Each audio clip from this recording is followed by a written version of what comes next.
I'm going to not have any opening remarks, but I will give you 60 seconds at the end for closing statements.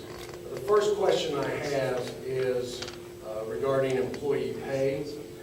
There's been a lot of local news lately about how we handle employee pay and raises in Washington County. The County Council, which controls pay through the salary ordinance, took action this past year to move away from a set salary system by position and to grant raises based on actual performance. I have a multi-part question. How do Washington County employees' salaries compare to surrounding counties, if you know? And how would you propose giving raises? Flat blanket raises by position or performance raises? And if it's based on performance, do you think that's a feasible system? I'll start each question with a different person, but let's go ahead and start with Todd Newman. Go ahead if you would grab the microphone. It's turned on. We encountered this, I guess we didn't really encounter, it's been an ongoing problem for many, many years. And what is so unique about this is it's government. You're talking about government employees. It's not the same as it is in the private sector, where you can base the pay on someone's job performance. The government's a little bit different. During budget time, all the department heads came to us, and naturally they're looking out for their own workers, their own employees, and they say the same thing. They all deserve a raise. Well, most of them do, I'm sure. But it's very difficult to adopt a performance-based pay system when you're talking about government. And quite honestly, I really don't know what the answer is, but what I'm going to suggest, and it's been talked about a little bit, is what are these other counties doing in regards to performance-based pay? I do know that we are one of the lowest paid counties when it comes to our public officials, probably anyone in the state. In fact, just as an example, our county auditor is making somewhere in the neighborhood of $8,000 to $12,000 less than some of the surrounding counties. And it makes it difficult sometimes to get real good, qualified, experienced candidates if you can't pay them enough. Thank you, Todd. Same question to you, Mark, and if you would, go ahead and state your name. That was Todd Newman. State your name and the answer. If you'd like to repeat the question, I will. Okay. Excuse me. My name is Mark Hartman. I would simply say that, through my, talking to different people in regards to this subject, it's my understanding that this has been tried in the past and has simply just not been successful. I would also say, from my own work as a principal, the data doesn't really support this idea of this performance-based, and it's going around quite a bit, in Indiana, it's going around in Kentucky. But it doesn't work. And I know, just like Todd's saying, there's a limited amount of tax dollars. The only way to, if we were actually going to, push forward with this, I would say if you're talking about raising taxes. So again, I think it's something that has been, was tried in the past. They tried it, didn't work then, and it doesn't seem like it's kind of like it's not broke right now. It's not something that needs to be really fixed. So I believe I would let it alone. Go ahead and state your name. Rondell Brishaber. My thoughts on that are pretty simple. I think if you want the best people working for the county, you got to pay them. And you got to take care of your employees. And as far as comparing our county to another county, that I was put under that situation as county coroner to compare my budget versus other surrounding counties, you can't do it. It was impossible for me, as big as Washington County is, to compare myself to Scott County or even Jackson County because of the population for the size of the county. But just going back to the old belief that if you're you need to take care of your employees the best you can, as far as basing it on the performance, that will be a difficult task to do. But in all fairness, you want to keep those employees in place, and you want to pay them. If not, why would they work for the county when they can go out and work for the private and make more money and better benefits? Thank you. Let me ask a question now about the airport. Washington County Commissioners recently allocated economic development income tax monies and toward a local FAA grant match. And the Washington County Redevelopment Commission recently used TIF dollars to purchase an option on 19.5 acres of land so it would not be purchased with federal grant money, thereby leaving it available for future development purposes. Given that the airport is a city rather than a county-controlled property, do you believe that these were wise uses of funds? And what are your thoughts in general on the new airport? Do you support it or against it? Why? We start with you, Mark. Again, just on my reading and information, everything points to that it's a very positive thing to expand our runway. And I think they were expanding it to 5,000 feet. And I was reading in the paper just recently where Park County, that is the length of their runway, which is a pretty nice airport when you come through there, that they have extended theirs to 7,000 feet. So I think what I'm hearing you say is that hopefully, even down the road with more monies coming in, and I know that's one of the taxable things as far as aircraft that come in and that are housed there and or land there have to pay taxes in order to do that. So hopefully that is a self-sustaining type and also bring hopefully some types of industry and or I guess CEOs or different people that fly in here. Repeat it. Yes. Okay, the Washington County Redevelopment Commission, the Washington County Commissioners recently allocated edit monies towards a local grant match from the FAA, and the Washington County Redevelopment Commission recently used TIF dollars, tax increment finance dollars, to purchase an option on 19.5 acres of land so it wouldn't be purchased with federal grant monies and could be held open for future development. Given that the airport is a city rather than county-controlled property, do you believe that these were wise uses of these county funds? And what are your thoughts in general on the new airport? Do you support it or are you against it, and why? My thoughts on the airport is that you have to do everything you can to bring in any type of business that you can. And if the big company wants to move to Washington County and they require an airport, we've got it in place. I know that it's an expensive task to have an airport and maintain it. What we're going through, I think, a lot of the people in the county are against it, and there's a lot of people that are for it. But you've got to do everything you can at this point to better fix your infrastructure to bring in those jobs. And as far as spending the money, I live in the city as well as Washington County. I think that both the city and the county need to work together and do whatever they can to help each other out and to bring in whatever businesses they can within Salem or the Washington County. Thank you. Todd. Yes, the airport is a somewhat controversial subject.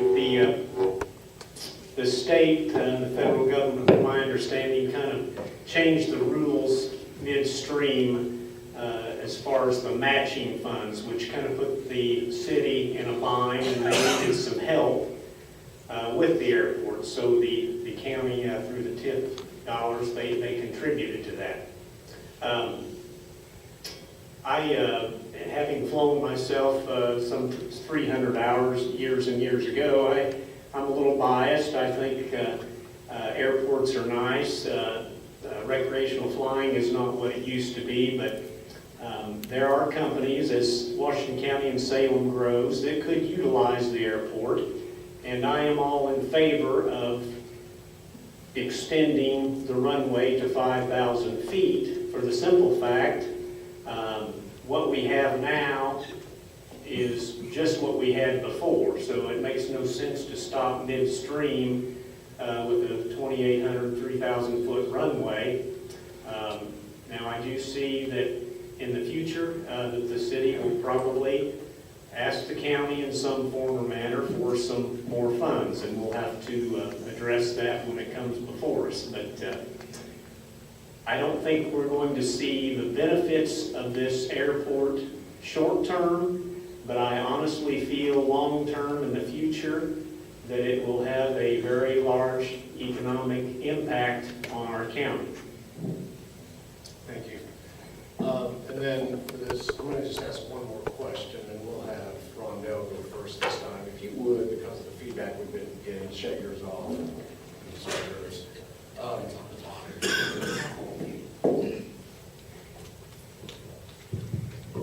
Let me ask about the court's expansion project. With the new judicial center expansion project going on out at the government center by the jail, the Washington Superior Court will be expanded. The Washington Circuit Court and the Washington County Clerk's Office will be relocated from the courthouse out to that property. Do you think this is a good idea?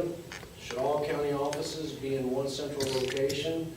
And how do you think this move is going to impact the use and maintenance of our courthouse and impact downtown overall? Well, that's a pretty good question. Yeah, I can repeat parts of it. No, that's okay. I'll start with the first part. As far as streamlining the county, I think if the offices work together, that would streamline a lot of what's going on with our county. As far as the courthouse goes, I think if you abandon the courthouse, then you've got a whole other issue with what do you do with the courthouse. I'm not all up on all the renovations of the jail. I know that there were several renovations. I don't know if they were planning on moving all of the offices out of the courthouse, from the courthouse to the jail, or if they were just going to move some of the offices. But if they were together, that would streamline the process of local government. And as far as the courthouse goes, that's a little touchy subject with the courthouse, that we need to take care of that courthouse and use it. It's something that people come from all over to take a look at that courthouse, and I'm proud of that courthouse. So that's something that it needs to be used. And we'll go on over to Todd. Well, because of the microphones, let's go ahead with Mark. Well, for me, it was wonderful for your courthouse when I came here 4 or 5 years ago, and I was able to walk 10 steps to one room to get somebody to sign off on something, and I said, where do I go next? And she said, well, you just go around the corner here about 6 more steps. I walked in there, they did the same thing, they signed off. They said, now, what do I do now? I said, well, you just go back to the same place you came to. I went in there and did that, and I walked out, and I think I made like 6 or 8 stops that day before I went home, and I was back in 45 minutes. It was wonderful. But I am understanding it's a great idea too, as far as trying to streamline the process, like he was saying, and trying to put people in one area. Now that's the trick. I'm not sure I understand. If I understand just a few people, one section is moving out of the courthouse, then it's like, well, then you're going to be at one spot. You still got to come back here and do something and go back if you're going back and forth. So the court system part, that all makes sense. I'm not sure on the actual offices inside the courthouse, or in the downtown, is that a great idea to start moving 1 or 2 of them out, and then you got to find that person. So that might get a little exciting. Thank you. Todd, did you want to specific? I am in favor of the new courthouse expansion, or courtroom expansion. I think it's badly needed. I've been told several times, Judge Newkirk having to store records underneath the seats there in the courtroom, and of course the situation with our old courthouse, which still needs some attention. We don't have that completely repaired yet. Judge Medlock has had to deal with water leaks over the years and things of that nature.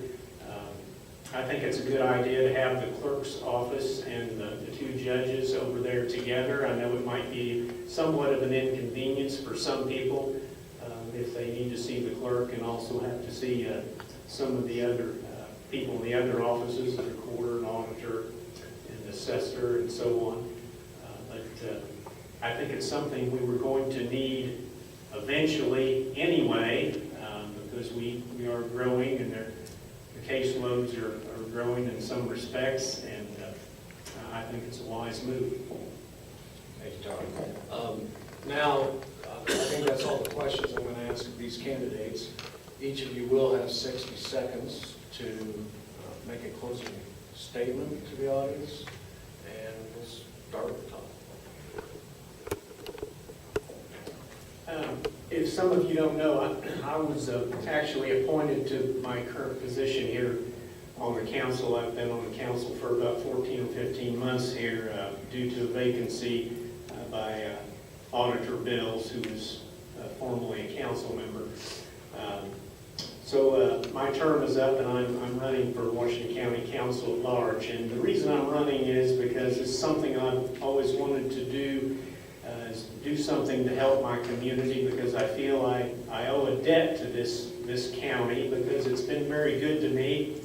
It's a beautiful community, and we have lots and lots of potential, and I'd just like to be a part of that, and I would appreciate all your help. Thank you. Mark Harden. Well, currently I have the opportunity to serve on the planning committee, and I'm really enjoying that, and I'm learning a whole lot, thanks to a couple of people that kind of got me in on that. But so it's been a real enjoyable opportunity for me. Being retired now, I do have the time that I could spend doing. I would still continue to be on the planning committee, but I would also have the opportunity to serve in this position. And like Todd, this is you just don't know how good this community is. It's just a wonderful place to live. My wife and I wake up every day. Man, we just see a beautiful skyline. I mean, because we can actually see the sky from here. And at night, it's the same thing. It's just fabulous. The moon, the stars. I mean, we're really enjoying it. So if I can be a part of that and serve and help the community, that's what I'd like to do. Thank you. Thank you. Again, my name is Rondo Brishaber. I'm asking for your help and support in the primaries and in the general. I have 2 funeral businesses here that I own in Washington County. I own a monument business. I have several rental properties. I'm active in the community. I'm a past master of the Salem Lodge here, past patron of the Salem Chapter Order of the Eastern Star, the Exchange Club, the past president of the Lions Club. And I give back to this community in so many ways that when my term's over as the county coroner at the end of the year, I still want to give back to this community. And I will do my best to serve this community on county council. I'm a Christian conservative. I'm a deacon at the Mount Hebron Church near Little York, and I would appreciate your support. Thank you. Thank you, ladies and gentlemen. Rondell Brishaber, Mark Hartman, and Todd Ewan, 3 of the 4 Republican candidates for county council.